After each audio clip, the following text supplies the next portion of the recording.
Welcome back, everybody. So, in the last chapter we read, Taylor refused to listen to Dr. Hatch and follow his orders, and she wouldn't reboot the guy on the motorbike. And so he put her in this cell as her punishment, and she met a group of other kids who refused to follow Dr. Hatch's orders and who seemed to possibly live down in this cell or basement type area.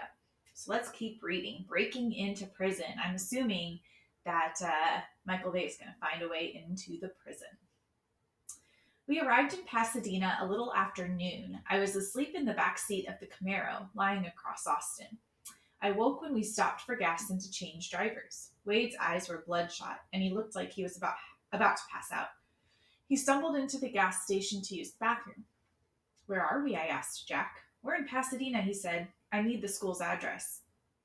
I've got it. I handed Jack the brochure, then got out of the car and stretched. The California air was moist and warm, and in spite of my worries, it felt good. I looked in the back window and saw that Austin was still snoring, so I went inside the gas station. I got 2 bottles of strawberry flavored milk and a box of donuts. I knew Austin would be hungry when he awoke.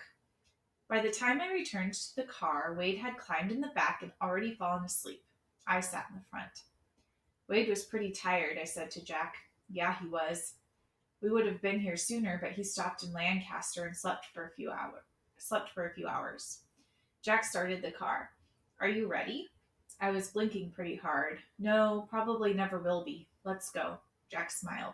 Nice. Pasadena was lush and green with palm trees everywhere. I was 8 when my mother and I moved from California, and I hadn't been back since. The city seemed foreign to me. Take Colorado Boulevard to South Allen, I said, then turn right. Jack followed my directions, and in a few minutes we were on Allen Avenue. That's the place, I said. It looks just like the picture, except for the prison fence. Jack parked the car at a gas station about half a block from the school. Wade, wake up, he said. Who? We're here. Austin woke as well and started searching for his glasses. He had fallen asleep wearing them, and I had picked them up off the floor. Here you go, I said, handing them to him. Where are we? He asked. The school, I said. Austin looked out at the building. That's a school? Looks more like a prison than a school, Wade said groggily. How are we going to get inside? Austin asked. The fence is at least 12 feet high and there's barbed wire. And the entrance is guarded, Wade added. Getting in is not going to be easy, Austin said. I think he meant possible instead of easy. Jack shook his head. He's right, man. What are we going to do?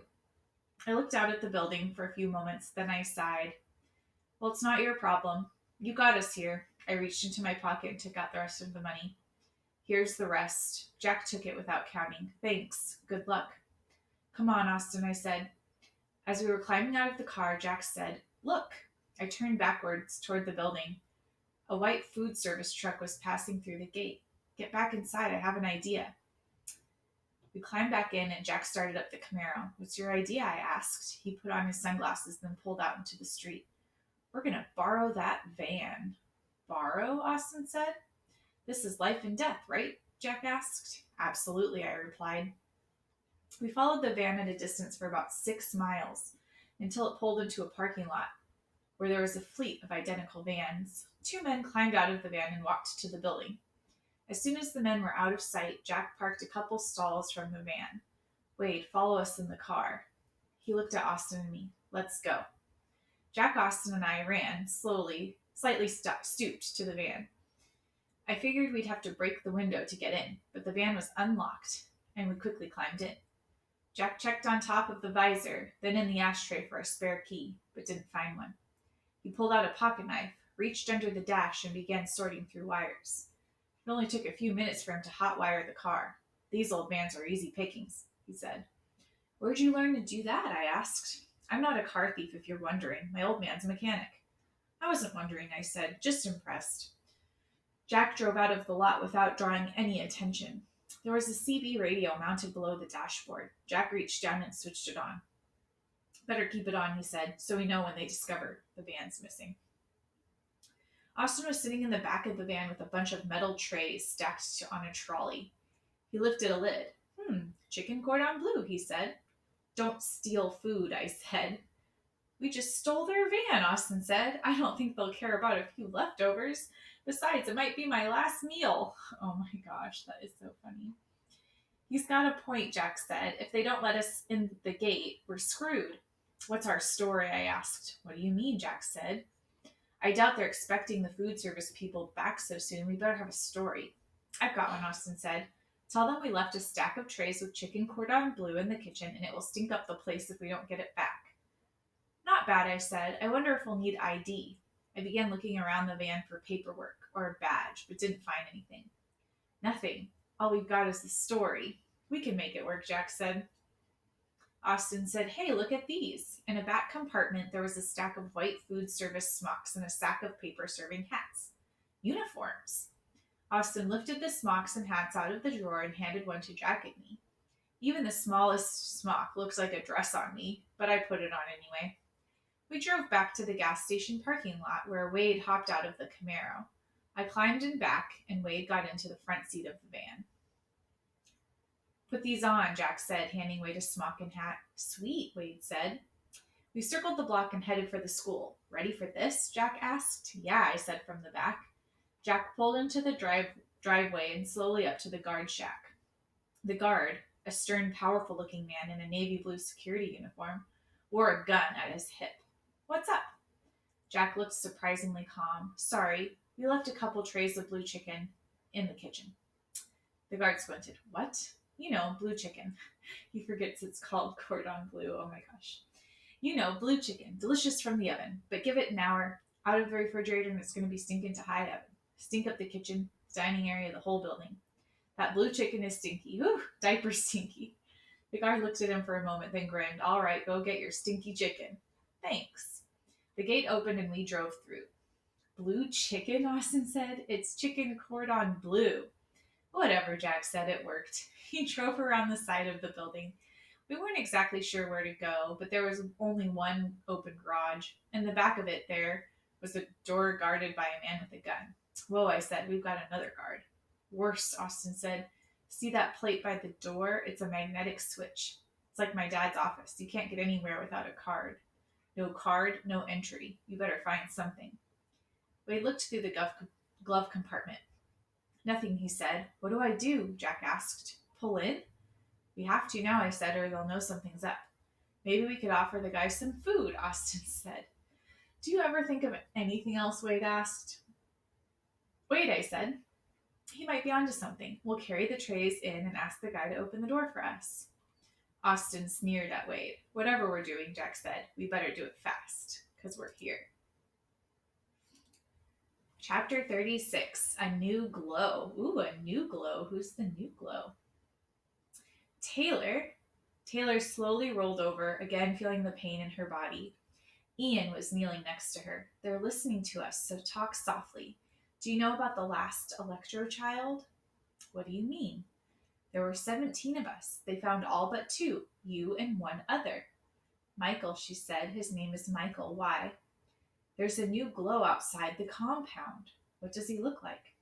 He's small, but the electricity around him is wild. Is he good or bad? He's good. Ian nodded. Let's hope he stays that way. What's he doing? He's with 3 other teenagers. I think they're trying to find a way in. We need to warn him that Hatch knows he's coming. Can you warn him? Ian shook his head. No, I can only see. Taylor covered her eyes. I failed him. I failed everyone. This isn't your fault, Taylor. You're a good person. How do you know that? Because you're down here. All right, chapter 37, Discovery. Jack slowly pulled the van into the garage, put it in park, and killed the engine. The guard watched us intensely. Ready, Austin? I asked. Yeah, he said, looking very unready. I slid open the side door, and stepped out. I grabbed one of the metal containers, then started towards the building's entrance. The guard's eyes were glued to me, and his hand hovered above his gun. When I was a couple of yards from him, I said, Stop. I stopped. Yes, sir. Where's your ID? He asked. I struggled to control my tics. Sorry, it's in my pocket. Would you mind getting the door for me? His expression didn't change. I need to see your ID. You recognize me, don't you? We talked last week. I wasn't here last week, he said. I gulped. It must have been another guard. In those glasses, you all look alike. Your ID. I sighed. Okay, here. It's just in my pocket.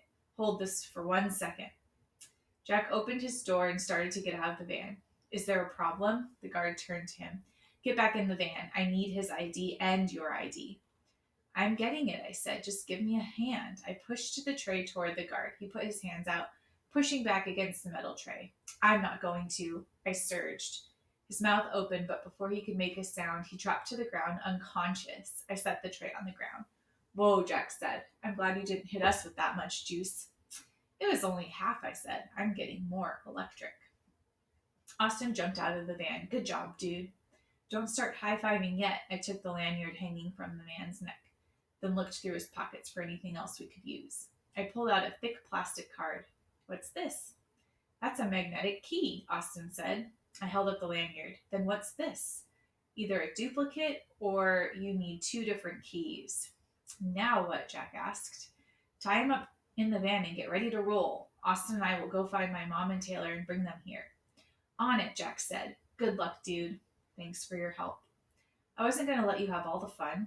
I took the magnetic key on the guard's lanyard and swiped it across the black pad. The red diode turned green and the lock clicked. We're in. I pushed open the door. Inside was a long, brightly lit corridor with surveillance cameras on both ends. Austin and I stepped inside. I got the feeling we're being watched, Austin said. Just act cool, I said. They'll just think we're food service guys. I kept walking. Where do you think she is? Where does the dog hide the bone? Austin asked. Just talk normal, I said. Find an elevator. There was an elevator at the end of the hall. Inside the buttons were 4321 GLD. What's GL? I asked. Ground level, or garden level if they're being fancy. Push D. What's D? I have no idea, but it's below GL. I pushed the button, but nothing happened. Outside, I could hear footsteps coming down the hall. Look, it needs a key. Try yours. I shoved it in the slot, but nothing happened. The footsteps got closer. Try the other key. I switched keys and the elevator door shut. That's it. The elevator began moving down. It stopped just a few seconds later, and the door opened. I stuck my head out. We were in another corridor. The overhead lights must have been on dimmer switches because they were barely illuminated. Also, there were thick metal doors spaced every 15 or 20 feet that looked a little like the door to the refrigerated room in the back of the grocery store where my mom worked. There were metal boxes outside each door with bright green diodes. The hall was empty, but there were security cameras mounted at each end of the hall. It was eerie being in such a large building and seeing no one. What's with all the security cameras? Austin asked. Mr. Dahlstrom would be in heaven, I said. We better hurry. I doubt the food service guys come down here. We crept down the hall to the first door. The doors were thick metal with dark mirrored glass and horizontal slits, about 4 inches wide and a foot high. I looked through the window on the first door. It was dark inside, and I couldn't see anything or anyone. I went to the next door and looked inside. It was also dark, but I thought I could see a faint glow. I think there's someone in this one. Is it your mom? No, whoever it is, they're glowing. It could be Taylor, Austin said. Try your keys. I swiped both of them over the keypad, but nothing happened. It's not opening. I looked up and down the hall, feeling more nervous by the second. I bet it's a magnetic lock, Austin said, looking it over. You might be able to counter it with your electricity. He crouched down to examine it, then nodded. The secondary magnetic coil should be about here. Let me see your hand. Don't shock me. I held it out. He guided it to one side of the lock and backed away. Okay, now. I pulsed. There was a slight crackle of electricity, but nothing happened. Give it more, he said. Okay. This time I pulsed with everything. The light in the hallway flickered, and there was a clicking sound followed by the hiss of escaping air. Are you done? Austin asked. Yeah.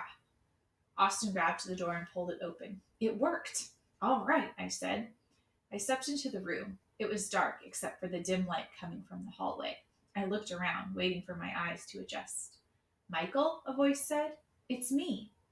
There was a girl lying on the floor in the corner of the room. Even in the darkness, I knew who she was. Taylor, I said. We found you. All right, we're going to stop there for the day. It's getting good. I'll see you guys next time.